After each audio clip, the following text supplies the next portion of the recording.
Subscribe to Urdu Fanus Hussain and press the bell icon for our more videos.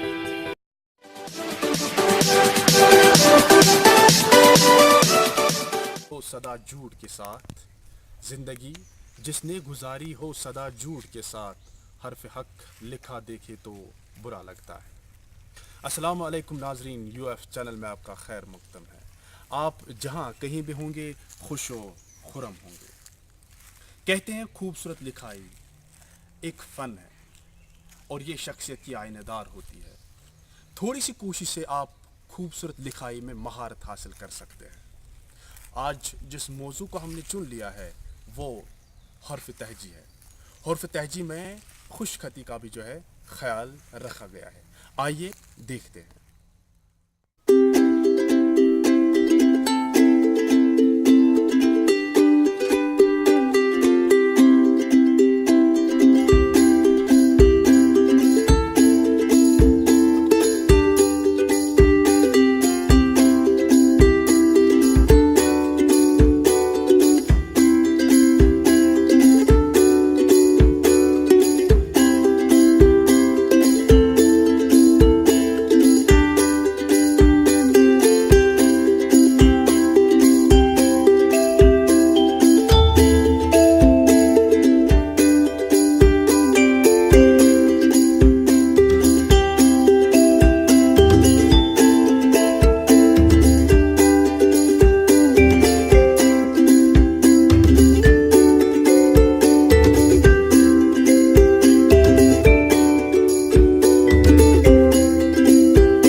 मोहतरम नाजरीन, आपसे गुजारिश है कि हमें अपने सुझाव कमेंट्स में ज़रूर लिखें और हमारी चैनल को सब्सक्राइब करें।